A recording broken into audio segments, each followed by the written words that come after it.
All right. Happy Tuesday. It's Tuesday, March 23rd. Happy Tuesday, everybody. We are back with another episode of Learning Tech Talks, where we are exploring the landscape of learning tech while cutting through the fluff and answering the questions. I don't even remember how I finished that. But anyway, it doesn't matter because I'm joined by the brotherly duo, David and Taylor Blake. And you know what? We're going to be talking about upskilling, but kind of in a different flair, while at the same time hearing more about their newest venture, Learn In, which I think pretty much anybody listening has probably heard or seen something about, but may not know quite what it is. So we're going to demystify that while having a lot of fun in this conversation. But before we do, like we always do, we got to warm things up, get people comfortable.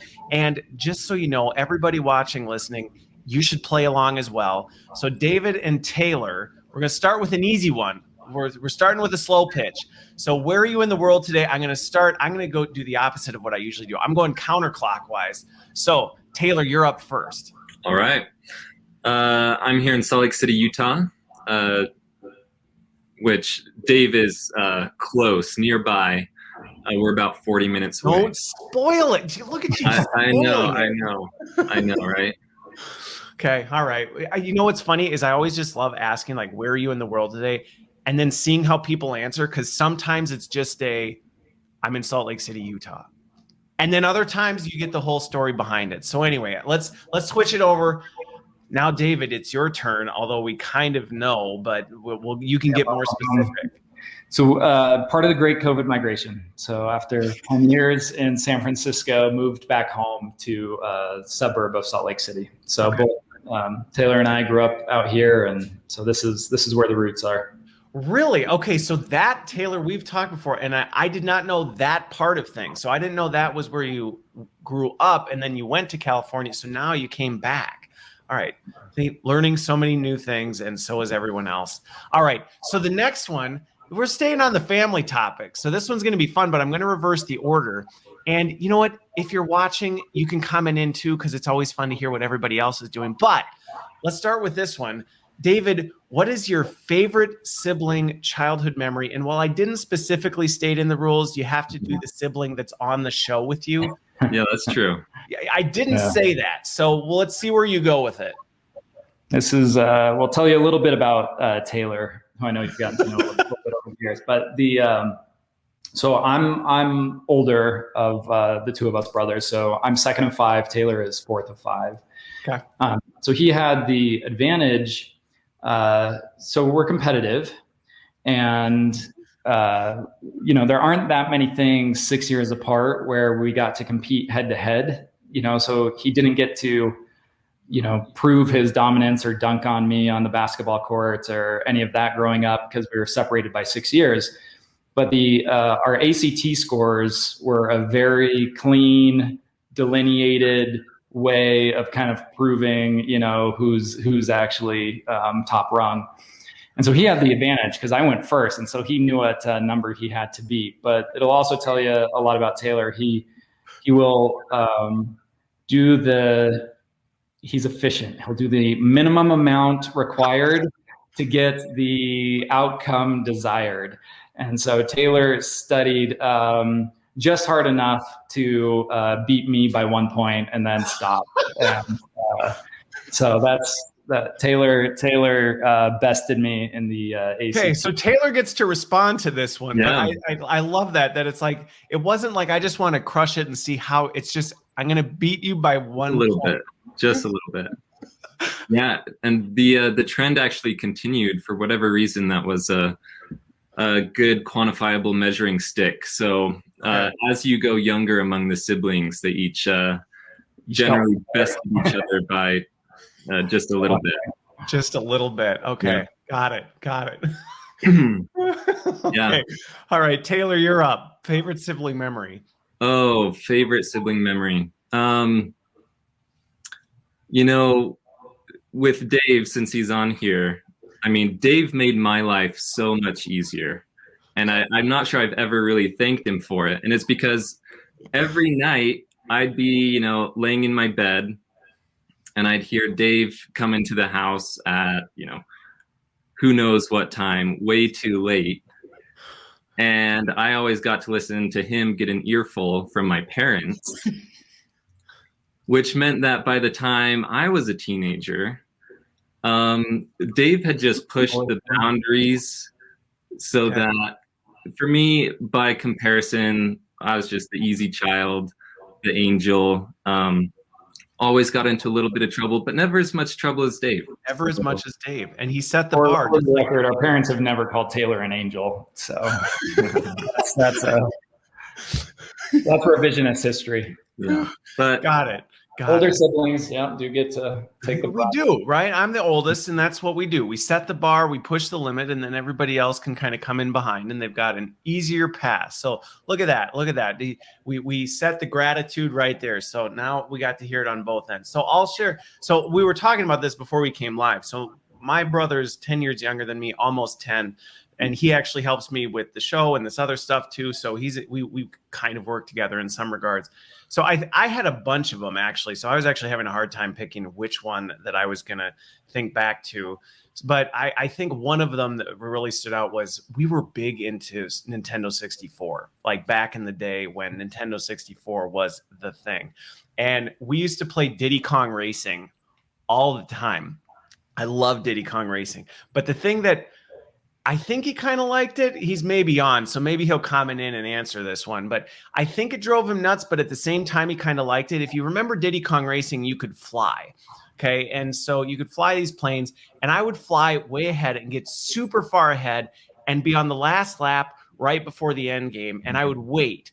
And then I would turn and go backwards with missiles, and I would just eradicate him. Like I would not let him get to the finish line. And then right before he would get close enough, then I would quick cross the line and take first. And it was so much fun for me. I don't know if it was very fun for him. He laughs about it to this day. But again, I think the Nintendo 64 thing was kind of our thing. So we had that. All right, let's transition over before we end up talking too much about our trips down memory lane. And let's talk a little bit about this because I'm curious, and I'm sure everyone else is too. So you both were involved with Degreed, and now you're doing learning. You're in this disruptive learning HR tech space. Was that something that back, when you were fighting over ACT scores and things like that you dreamt that, hey, maybe one day this is what we're going to do? Or how did that end up becoming something that the two of you ended up getting involved in? And I won't direct that at anyone. So you probably expect the answer to be, know who's thinking about starting an ed tech company when they're teenagers, but we'll let Dave tell his story because it very much was on his mind. So, talking about the ACT, I do point at the ACT as the catalyst, which when I sat for it, I just thought this is crazy that this is how we sort everyone in and out of their futures. So I'd never once thought about like the future of education or my career going into education or learning until that moment.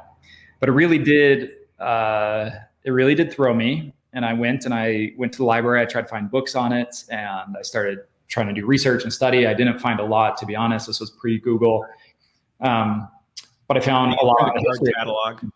Yeah, exactly. The Dewey Decimal System. Exactly. That's about where we were. I'm just old enough.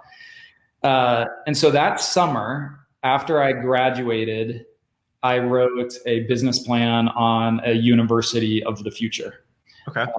And still have it to this day. And so, I've been thinking about it kind of ever since. So sort of when I was 17 and a half. Now, that said, never thought I would, never thought exactly would find myself working in like corporate L&D. It's, I've fallen in love with problems, and they take me places. Okay. Okay. So it kind of did. So it was like you took this test, which mine was, I had a similar feeling. Like when I went to college, I remember being like, this, I just can I like do something and get the degree, but why do I have to go through all these other ridiculous steps type of thing? So, okay. So it started with the standardized test. You went, I want to fix it. Taylor, how did you get pulled into it then? I was a much more normal teenager. Much more normal. Didn't think about the education system except, my tiny role in it. But I think, nearing the end of my 4-year college experience, it was this really, I think, harsh transition, which makes you think about some of these things, which was, okay, I just spent 4 years learning all this stuff. Did or did it not prepare me very well for my career? And it feels like, I only have a few options in terms of where I could see myself going.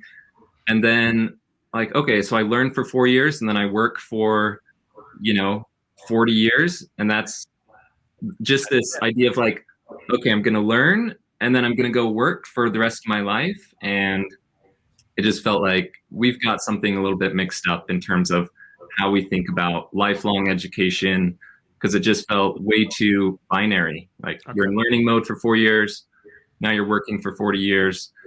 So that was about the time that I joined Degreed coming out of school.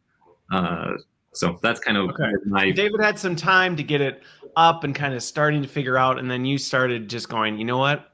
I don't like this either. So I'm gonna help. I'm gonna jump on the train and help with that. So right. So you went and did Degreed, which has had tremendous success, continues to be crazy successful in the industry. And I remember, David, when you made the shift from CEO, and then you were on the board, and then you went off and did that. And I think there were a fair amount of people that went, oh, he's moving on and, kind of cashing in on the success of that, and that'll be it. And then that's not the case. I mean, you've been involved with a lot of other things, but now Learn-In is one of the new ones. Why? Like, why say, I'm just going to keep pushing it? Yeah. So, I mean, I continue to serve as the chairman at Degreed, and I'm still very emotionally invested. Degreed was so hard to get launched and sort of birthed into the world, and it extracted a really large toll in my life and in our family. So I really didn't ever think, honestly, that I would leave. I mean, I'm deeply emotionally invested, and sort of, so much had to be laid on the sort of altar of sacrifice to make that all work. You had to roll some rocks uphill with Degreed. I mean, I remember the early days of Degreed. I remember the early days of trying to explain to people what it was and why it mattered. And it just, people were like, huh? Here we are with Learn-In. And I think, you thought, why not do it again? People sort of mystified. And I think, and it's not, I'm not surprised by that. And it's because, it's so much easier to just, sort of take the better mousetrap approach to entrepreneurship, sort of LMS 2.0 or, performance management 2.0. I mean, just anything, and just kind of build the next version of it, or the better version of it. And that's how I think most startups actually do make their way in the world. And it's a totally fine way of evolving and iterating our way into better places. I think it's really different though. I mean, I said before, I tend to fall in love with the problem. And the problem with that is that, we're out there trying to solve a problem. It isn't like we set out to do X, Y, or Z, to be adjacent to this, or to compete with them, or to do better than, this, or to launch a new category. Like when you just set out to solve a problem, you sort of, it takes you wherever, the solution set, goes. And so I think that's the confusion people have always perceived in Degreed, and now with Learn-In, is sort of like, well, what is it? What exactly is it that you're doing? What are you doing? Like, I don't get it. Solving a problem. We haven't quite, Okay. Yeah. I mean, we're problem solving, and, and that's part of why we're still at it, which is, Degreed is doing truly incredible work, and so are so many, others of this sort of generation. I mean, like, we're seeing Coursera go out in their IPO, and just thinking about sort of the accomplishments of ed tech of the last sort of 7 to 10 years. But like, the truth of the matter is, we're so far from solving all the problems. Yes. I mean, we're operating at such a minuscule scale in terms of upskilling. The costs of education are still inordinate. Sort of student debt is still climbing at, sort of spiraling rates. I mean, there's still just work to be done and problems to be solved. And, it's hard for me to imagine ever kind of, turning in my spurs. I mean, just like as long as there's problems out there, there's work to be done, and we got to keep at it. It's funny. I think sometimes there's this natural tendency for a lot of people is to be like, what? Well, when is it done? When do we get to the end? And I look at it in a similar mindset of, well, you're not, because the reality is the problems keep existing and everything keeps changing, and it just keeps evolving. So just when you think you've solved it, Yeah. something else is going to pop up, and you're going to have to solve that too. Which I get really excited about it. I think sometimes that's not always the attitude we have. And there are days when I'm not always super excited about it, but I get the gist. Yeah, there's weight to it. And I mean, and part of like, it isn't even like, how is learning different than Degreed? In so many ways, it's like Degreed and everyone else has been solving problems. So it's sort of in sequence.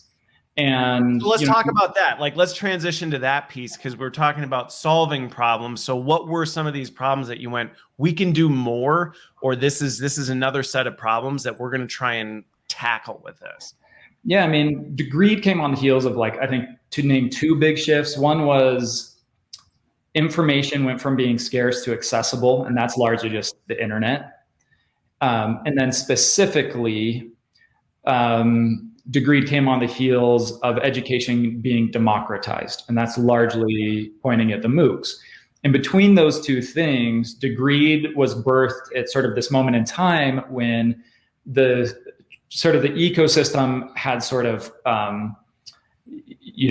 codified around us. There was now accessibility and a wealth and an abundance, and kind of an early, but there was this Cambrian explosion of educational content going out into the world. And so, that created then both opportunity and need.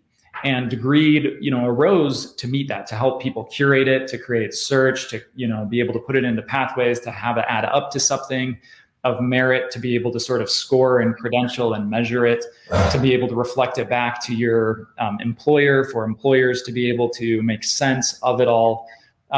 And so very natural order of things. And the work at Degreed is not done. The mission of Degreed is to jailbreak the degree, believe that skills are the currency of the future.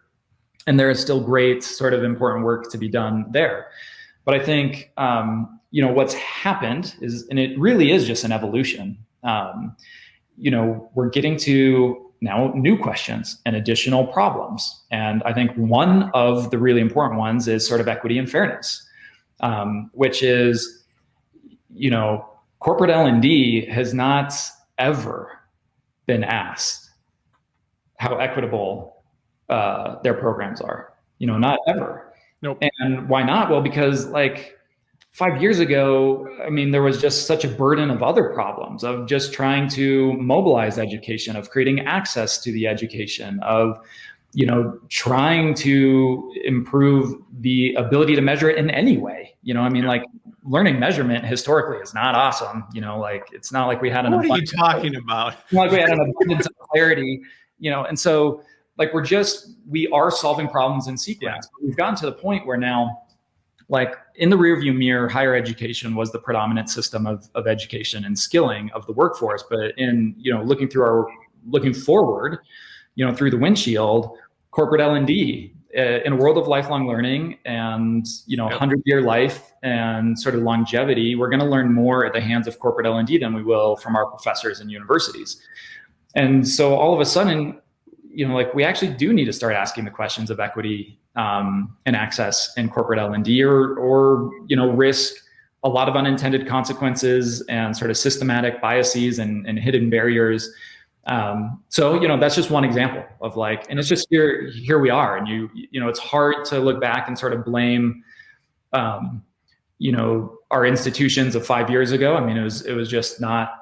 We didn't have the tooling. We didn't have, we weren't. No, I think that's a fair point. I think sometimes in our industry, it can get very easy to kind of beat up on the way it was done. Like, oh, it's so ridiculous that, we aren't here yet, or we didn't do this. And it's like, well, honestly, 5-10 years ago, some of the things that we can do very easily now, they weren't, they were possible, but they were just so ridiculously resource intensive, or just unsustainable that it was impossible to actually do it. And I think to your point, and I think it's a good point, we're now reaching this apex where some of these things that were impossibilities now, they're kind of table stakes. And now we're kind of in this next generation of saying, okay, well, we got that kind of under control. Well, that's now revealing the problems were there before. I think that's one of the things. The stuff, it's not like it wasn't a problem before. It's just we didn't have capacity to even see the forest through the trees. And now that we're backing up and getting through some of this, we're going, oops, we've got some other problems that we've still got to tackle. And I think there's a greater organizational awareness that I like your point about the fact that corporate L&D is going to be responsible for the development of people as a whole, probably more than their institution or, you know, wherever they got their undergrad.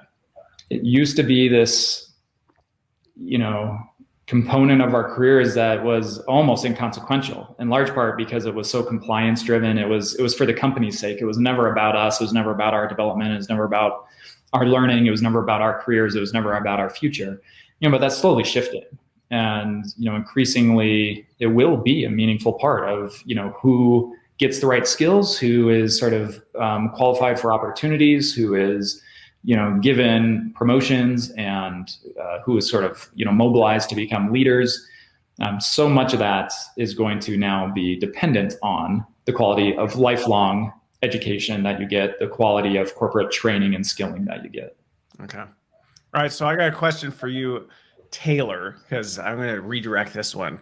So if you bump into somebody and you say, yeah, I'm co-founding Learnin, or I work for Learnin now. Mm-hmm. How do you explain it to somebody in an elevator? Sure. We help companies build their internal talent. So that's what Learnin does. Okay. And, you know, a couple things there. Sort of Degreed, we talked a lot about skills. Okay. You know, skills were, you know, the atomic unit of, you know, you're learning this content, it's building up into skills.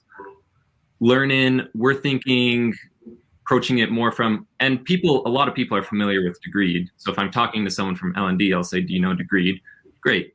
I always describe Degreed as the sort of the smaller stuff, right? The articles, the videos, the books, the podcasts, the just in time, in the flow of work, I have 20 minutes, like give me something to learn. Okay. Well, Learnin is it's the bigger stuff. It's I don't just want to iterate on my skills. I want to develop a new skill set. Okay. And I think that's a different, and it's a hard challenge. So we're approaching that with, you know, Learnin is about enabling the bigger, the longer form, more intensive learning experiences, the ones that take more time, more commitment, a business case, you know, this, and it really is about talent. It's not about, we need you to teach, you know, this very specific behavior or how to use this very specific tool. It's, you know, thinking about, do we have data science talent inside of our organization? Great. So it's talent building with an eye towards how do we do that in an inclusive way, as Dave has sort of mentioned. Okay. Well, what's interesting is back to the conversation about your journey in the ed tech learning tech space. It's kind of a similar comparison in the sense of it's not a better mousetrap for your skills. It's not I'm pretty good at this, but I need to just kind of sharpen my blade or you know, catch up on some of the latest trends along the skills that I already have. It's this differentiation of, hey, I've got a fundamental new thing and I need to build that skill from the ground up, which I think this is one of the things that our industry has missed over the years in some regards, is the fact that that's a lot of work. Like, you can't micro learning your way into building a new skill from the ground up. There's no, you know, 30-second YouTube clips you can watch on repeat and then magically you have a fundamental understanding of how to actually build AI algorithms when you were a whatever. I have no idea what to compare it to, but it's just that's a big workload for the individual and for the enterprise to actually make that kind of investment. And they're just different, you know. I mean, it's like so much, you know, all the how-to, and there's great, incredible how-to sort of stuff now on almost every field and industry out there. But it's like, you know, watching a 7-minute video on how to replace my disposal, you know, in my sink doesn't make me a plumber. Right. It just doesn't. And that's the difference. Now, that isn't to say that these on-demand 7-minute videos that sort of get you unstuck and can step you through and teach you something It's just a different problem. Yep. And so, Degreed really was in the flow of work. It's the, on average, employers give employees like 24 minutes a week on average to learn. And Degreed is all about maximizing that. World Economic Forum says it takes 480 hours to learn a skill. And if you just start breaking down the problems of developing a skill over 480 hours, it has its own set of challenges, and they're immense. And so that's what's driven Learn-In into coaching, and how do you scaffold that? How do you, block the time? It's actually something that higher education had to figure out a really long time ago. Cohorting, synchronous, sort of accountability, checkpoints, application. All of those things are good, ways of scaffolding someone over a very long journey, and getting good results out of that very long journey. But when it comes to us as lifelong learners, the truth of the matter is that most of us are pretty ill prepared to go on a 480-hour journey in the middle of our life on our own to upskill ourselves, even with the encouragement or support of our employer. No one ever taught us how. The system really didn't. And so a 480-hour journey is tough, and it's going to take a whole bunch of kind of solutioning and help. Well, and I think that is, and again, I don't think it necessarily was I think there's parts of that are new problems that didn't exist with the workforce before, as skills have degraded faster, as kind of this idea of you could get your degree and you could go get a job and you could just do it on repeat for 40 years. With stable knowledge, apply it over 40 years. Just apply it on repeat. And now it's you can't do that. And in some regards, that's a new problem that, to your point, people are now going, well, what the heck am I supposed to do with this? And I wasn't prepared to do that. So it's an interesting challenge. And I think the other point you hit on that is a good one to highlight is it's not a one's good or one's bad. To your plumbing example, there's nothing wrong with, it's good that you can look up, how do I quickly replace my garbage disposal? Because you probably don't need to be a plumber to swap out your garbage disposal. So that kind of problem, it's okay to solve with that kind of thing. If you're trying to redo the plumbing in your whole house because your basement flooded, you probably don't want to be doing a series of YouTube videos hoping that you get it right and hope that after you drywall everything shut, I really hope it worked, because this, if that's the kind of accountability, I think that whole seeking out what problem are you trying to solve, that's a degree of effort that we on the corporate L&D side, we need to put that through our front end more to say, hey, how are we actually evaluating this? Because there's not a right or wrong answer. It's a, what problem are we trying to solve? And then what are we actually applying to solve it? Yeah. Totally. Okay. Go for it. Well, so let me ask you this question, because it's a good one, and Toby brought it up. All right. And because we're kind of treading into the challenges piece, but we'll come back and forth because I've got a lot of things that I want to go for with this one.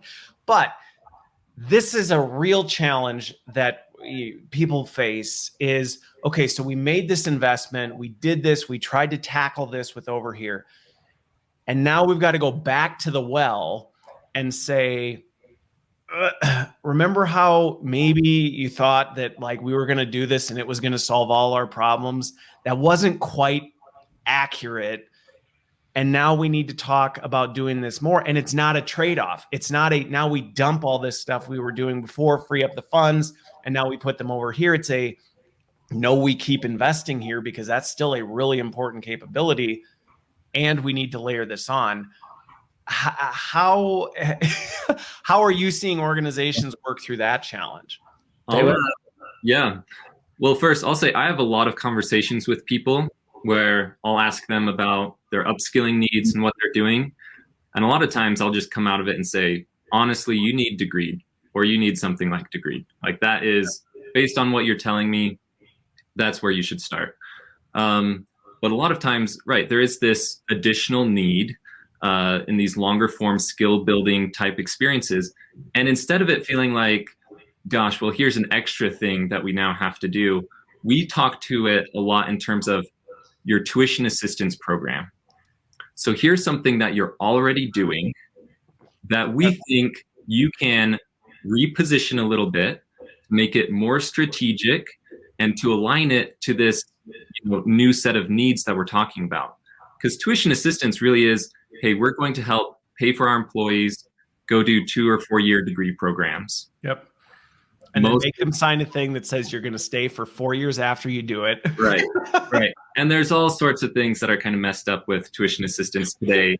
And most companies will admit, like, oh, for tuition assistance, we haven't looked at our policy since like the 90s. But they spend a bunch of money on it, and we say, great, like, don't think of this as necessarily net new. Let's talk about tuition assistance and the spend that's already happening, and how can we reposition that against shorter, more targeted, more skill-oriented programs that are aligned to the needs of the business. Okay. So that's one way of thinking about it, is not, here's an extra thing you have to do, but let's figure out how to make tuition assistance better, because tuition assistance can cover a lot of kind of what we're talking about. Okay. Got it. Well, and that makes sense, because most organizations have some sort of program in place. There is spend going to that type of thing. And honestly, I don't think I've been in a single conversation in the history of ever where I've said, how happy are you with the success of your tuition reimbursement program? And companies go, we love it. Literally everything it's a success. People get exactly what they want out of it. We get what we want out of it. It is money well spent. I don't think that conversation has happened to date. And maybe I'm just in the wrong conversations.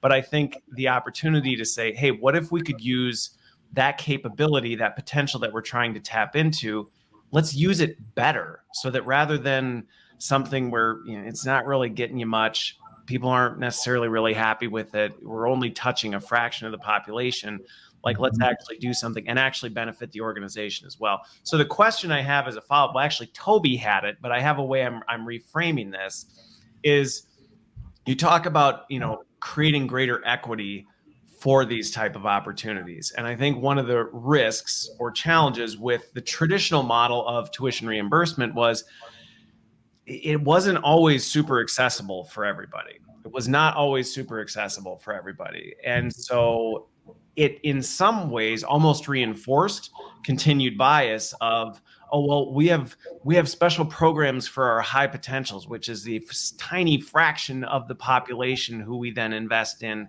for these kinds of things. So from the democratization of it, keeping in that same mindset, how do you see organizations tackling that challenge? Because that's a real risk that you could say, hey, these are our special programs for upskilling, and now we've kind of killed the democratization capability of it. Yeah. I can start, Taylor, if you have any thoughts. There's this, organizations have sort of placated themselves in that, tuition assistance is sort of universally accessible. And so ergo, it's easy to think of it as universal, that right. That it's accessible to everyone. So ergo, everyone benefits sort of evenly and fairly. I mean, that's a faulty assumption a lot of organizations make. They're like, well, anybody can do it, so technically it's fair. And this is where it gets into, we just haven't been measuring, but kind of the truth of the matter is that, there's hidden barriers and biases that lie beyond that, which is, engaging in a 4-year program. Most tuition programs are reimbursement. And so you still have to have enough cash in your bank account to go and pay tuition and float it for, 5 months and then be reimbursed. A lot of companies put grade level sort of stipulations on it. So then it's at risk. So if I end up getting, a C+ in one of my classes, does that risk me not getting reimbursed? And, and so all of a sudden anyone who can't, float a $4,000 tuition and payment, or risk a $4,000 reimbursement no longer participates. And then there's the biggest barrier to upskilling is time, and it is not, borne equally by all. I mean, if you're a parent, you have different demands. If you're a caretaker, you have different demands. If you're a single parent, you have different demands. If you have a long commute, you have different demands. If you have a second job, you have different demands than if you are single, than if you are married with a stay-at-home, spouse. It just isn't borne equally. And so part of what we see is in these kind of open and accessible to all upskilling programs or tuition kind of programs, that participation is biased towards those who have the time, and those who don't get left behind. And so we're leaving behind, again, caretakers and parents and those with a second job. So we just have to be kind of more thoughtful on how we engineer this and sort of solution for it. Okay. Yeah, and I'll add, I think a couple of things have really helped. One is that development today doesn't mean sending your employees to a top tier MBA program that costs $200,000. Right. That's how a lot of companies have thought about it. But now there's a new ecosystem of programs and experiences and certificate programs and coaching that the price has come way, way down. Right. I mean, you can find these really high quality programs that don't cost tens of thousands of dollars. Maybe they cost a couple $1,000s. So it's companies need to update their policies to allow for this new age type of skill building program, because they cost less, more people can participate, they're shorter. Not everyone, if you're limiting, if you're saying like, gosh, you've got to go back and get a master's degree or a 4-year degree, like who's ready to sign up for that? Not very many people, right? Well, yes. And on top of that, especially like we just talked about some of the challenges that people have with that. And again, a lot of times for companies to make that kind of investment, that's where you have the clawback clauses where you say, well, if we're going to invest this kind of money, we need to know that there's this time and we don't really know how else to measure this. So we're going to do this, which again, just restricts the inclusion and access to this kind of stuff. So, I think it's an interesting capability, and some of the comments coming in are really talking about the fact that, hey, the opportunity to repurpose tuition reimbursement in a more meaningful way it's value add to both the university side of things, right? The actual providers of these skill capabilities and the organizations and it's really a win on all fronts. I see it this way anyway. Okay. Absolutely. Yeah. So my question with this one, as you look at this, and I think this gets back to, now I remember where I was going with this. This gets back to the why you can't throw out the degrees or some of these other efforts in the mix, because one of the challenges is, at least my take, and feel free to cut me off or if you have something to add to this. One of the things that's adding value to that actually almost sets the table for what we're talking about is, to maximize this, you need to understand your workforce and the needs of the skills within your workforce so that these different options, you can apply them intelligently instead of just force fitting people into a single option. Or even if you have a suite of options, just kind of packing people in and being able to help connect, hey, based on our workforce, based on the needs of the organization, the desires of the workforce, let's actually match and pair people to these things intelligently, because some people might need an MBA. Some people might not. Some people might need a certification in an IT skill that doesn't take that kind of time and resources. So you can't just have one option and blindly throw people into it. But to me, that seems where there's this natural pairing between the two, and it's not you throw one out and you replace it with this, because otherwise you're just doing it without the data you need to actually do it wise. Yeah, and I mean, Degree fulfills a very unique position in the ecosystem, which is, it built the thing that can, marry your small arc learning, your daily, weekly, monthly with your quarterly programs, your, semi-annual, and, performance reviews, your, fall and spring high potential or manager trainings, your annual performance reviews or, development planning, your career planning, your mobility planning, how in Degreed, sitting underneath Degreed is content and assessment and all of these point solutions. And, part of what we saw was there was white space. There was a need that wasn't being well served. And that really, it's not even the biggest arc. I mean, college degrees, a master's degree is a 2-year program. That's a bigger arc than what we're talking about. We're saying the white space is there's a need in stuff that's bigger than a course. The truth of the matter is taking, one course does not a data scientist make. What? Taking How dare you, Dave? Taking that Coursera course did not turn you into a data scientist. I can't believe that. I have my certificate printed here. I was going to go take on that. Well, you just ruined my afternoon. And, and then there are college degrees out there. There's the 2-year, advanced degrees. There's the 4-year undergraduate degrees. And sort of in between those spaces, there was a lot of white space. And in enterprise, and what we saw in sort of the consumer ecosystem, solutioning had emerged. There's income sharing agreements that deal with a lot of the cost sort of issues. There's coaching solutions that have, as Taylor said, the price has come way down, the scale has come way up. Sort of these boot camps and certificate programs have really, proliferated over the last several years. And so sort of once again, we saw this white space. We want to help enterprise organizations be able to unlock, new efficiencies and drive to more skill outcomes with it.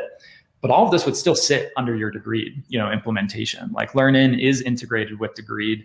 And Degreed at the end of the day is still the system that brings, this kind of long form arc, and lets it sit aside alongside your medium-sized arc and your, monthly sized arcs and your weekly sized arcs and your daily arcs. Okay. I like that. The reason I'm smirking a little bit is when you said Learn-In's integrated with Degreed, I was actually chuckling because if you had said like, well, it's not, but I actually would have laughed pretty hard. But anyway, so it makes sense. It makes sense because it does. It's all fitting together, and it goes back to a conversation I had with Matt Donovan, I think it was last week or 2 weeks ago, where we were talking about, this is what we're talking about when we talk about the ecosystem. And the fact that this isn't this just universal single solution or single set of solutions that you just kind of quickly whip together. There's white space, there's narrow space, there's big, there's a lot of complexity behind this. And to our earlier point from the beginning of the conversation, this is only going to grow. Continue. And the whole model of coming out of school is not your end. That is, if anything, the starting line for the rest of your development. And that's not a choice you really get to make anymore where you go, well, I'm a lifelong learner. Well, guess what? We're all a lifelong learner. And if you're not, you're in trouble. Like you are, you just don't know it yet. By necessity, we all are, sure. That's just it. It's not a nice option you get to choose anymore. Instead, it's more of a baseline requirement. So with this one, the other question I have, and I think it's an interesting kind of perspective that I'd like from you on this, what you've seen with organizations you work with, is kind of this balance. And I think it's a constant balancing act, or at least in my experience, it's been in this, there's what the employer needs, and there's what the employee and workforce needs. And it's this constant continuum of figuring out how do we serve that in a way that we're not only thinking about the employer, but we're not only thinking about the employee in this kind of hookah lounge, like whatever you want to do, just do it. It's totally cool. Where do you help organizations, or how do you approach that to help find that right balance so that you're investing your dollars in a wise way, but in a way that's matching both? Yeah. So the way that we've built Learn-In is to really, I mean, it can scale up or down, right? In terms of, we really want it to be a tool for companies to say, these are the skills that we need. And then we say, great, what does that actually mean in terms of, because we ultimately want to translate this into, here's development opportunities aligned to internal resources of time and money and support. So it's the company. So our tools say, hey, company, you need data scientists. Great. What does that mean in terms of the time and the financing and the support that you're going to give your employees to participate in these programs? And we help them inform that. And it can be at different levels. So companies might say, we really need data scientists. So we're going to subsidize a program. We're going to give you as much support as we can, give you some time to participate at work, going to give you a completion bonus at the end. And then, but maybe, for project management, yeah, we sort of need project management. We're going to sort of subsidize it up to this level. And then there's some things that, hey, it really doesn't align to the needs of what we as a company need right now. So if you want to go, learn how to be X, Y, or Z, we'll give you the support we can, but we're not really subsidizing that type of development. So the company can come in at different levels. And I think it's important for the company to be able to communicate that to their employees, because I've had some really sad conversations where someone's saying, I'm trying to, improve my career prospects at my company. So I go and do a master's program in something. I get done. No one cares. And all of a sudden, I'm realizing oh shoot, like I just went and spent 3 years and all this time and energy learning something that my company Does not care about. doesn't care about. And it's like, that's okay if that's where you wanted to go, but your company owes you and should communicate like, hey, this is where we really have talent needs internally. Okay. And this is, where we sort of, and this is kind of like, not so much, and different levels. You want to do it for your own personal development. We're supportive of that, but it's not necessarily going to be something that's going to exactly career mobility for you. Yeah. Employees should not have to guess, right? They shouldn't have to guess like, I'm going to do this thing. What is it going to, does it align to what my company needs? So I think that's kind of the biggest thing. Okay. Well, and I think the transparency behind that is an important piece. I think there's a lot of complexities that go into where that comes from. Some of it is, I think sometimes organizations just struggle to know what to do with their people in terms of mobility. I think that's where we're seeing the career mobility side of things really pick up in the industry right now, is the fact that it's actually solving a problem for organizations that have historically struggled with. We don't know where the opportunity to send people is, other than job descriptions. We don't really know what's going on. And so when somebody does finish a data science program, we're like, do we have anything in our careers thing? No. Oh, shoot. Like, what do we do now? And I think this is where we're creating greater opportunity for that kind of mobility. Okay. So let me ask you this, because this will help me break down where you're playing in this is for what you're doing with this, because I'm framing up in my head how I picture this if I were to categorize it. Yeah. Before I put it in a category, because I don't think it is a category that really exists. The white space you described, David, is it's an ether right now. I don't personally see a lot of people playing in that space at all. And I talk to a lot of people. Are you playing in the space of you're creating those upskilling, like you're creating the infrastructure? Is it you're curating that from the different places where all these come together so that organizations can make a smarter play? Is it where do you fit in? Where will you fit, or where do you vision seeing you fit in that?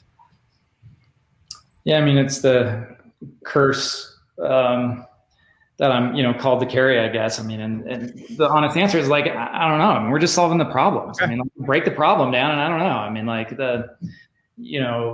trying to get people through a 480-hour journey with a high-quality program, with the support they need, with the time that they need, aligned with sort of an outcome and the ability to apply it. How do we categorize that? Is it curation? Like, we aren't developing, so one, we're not developing content. We're not developing the skill programming. So at that level, it's curation. But it's much more than just sort of the marketplace of programs. Like, that's a useful value add, but that's not meaningfully, literally that's the decision point that comes before you even start your 480 hours. Yes. That's like kind of which pathway am I going to go, take and spend 480 hours on. So we really are trying to take people from that decision point, help you find a program that's well aligned, and then we're trying to take the organization and their ability to support the person, us supporting the person, the person getting through the 480-hour journey, and ideally all the way through to like a promotion or unlocking, actual opportunity on the other side of it. Okay. Well, and I think that I'll let you kind of keep going on this one, but I think if I'm understanding correctly, and it makes sense, you're still to some degree figuring some of the nuts and bolts of this stuff out as you're going, but it's not, we're going out and we're creating all of these programs specifically for these different degree, the degree alternative, the white space things. We're designing and architecting all the content behind that, because I think, but at the same time, it's also not just we're just going and finding all these ones and then just bringing it together, because again, that still doesn't necessarily address the challenge that organizations face of, well, if you just needed a marketplace, this problem would solve itself. And solving this problem is much more complicated than just saying, hey, here's a whole suite of things. Let's throw a little AI on it and match people up and, be eHarmony for the next gen of career development. Yeah, there's most of these programs have existed almost exclusively direct to consumer, and that's just because the model hasn't yet found its home in enterprise. And why not? And behind that why not is a whole bunch of kind of structural issues, policy issues, behavioral, corporate behaviors that like we are trying to help organizations see, recognize, us create solutions that help account for. And so that, it's kind of the moment in, Apollo 13 where it's, they've got the square tube that has to make it in the round hole, and they've got 119, pieces of scrap fabric that they have to like engineer to get these two things to fit together. And, and that's a lot of what we're doing right now. I mean, it's interesting. It's fascinating. It's not exactly like, this is not, lean startup. Eric Ries, the actual lean startup book and philosophy, like this is not the easiest way of building a startup. No. And part of what we're having to do is go inside organizations. And I mean, it's, and break down just like internal silos, because, like you've got L&D who has historically owned the skilling agenda, but then a lot of these dollars sit in with the benefits that, education benefits and the tuition assistance manager. And sometimes those sit in the same organization more often than not. It's rare. They don't, and so it's like, hey, you could do so much better for your people, for your objectives, for the business. You could do so much better if we can coordinate, if you can unlock these dollars, if you can apply it in a new way, but again, it's just new. It's just hard. We're breaking down silos. We're solutioning what sits behind it. What I hope is this is a tough kind of journey, but there's so much value truly that sits behind this. I mean, like most companies spend more on their education benefits than they do on their L&D per employee. And so like, I mean, if we can help companies, they're already spending this in tuition assistance and they're already spending this in, L&D. Right now, L&D has actually undergone a lot of transformation, a lot of disruption. It's been really quite made fairly efficient relative to the solutions that the market has to offer. Yep.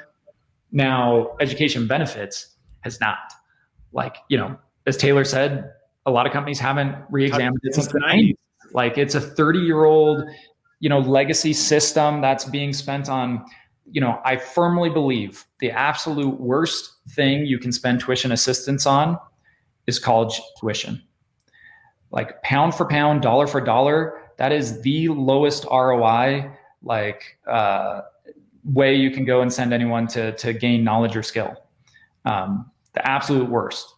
And yet that's how 99% of all those dollars, and they are substantive dollars, are being spent.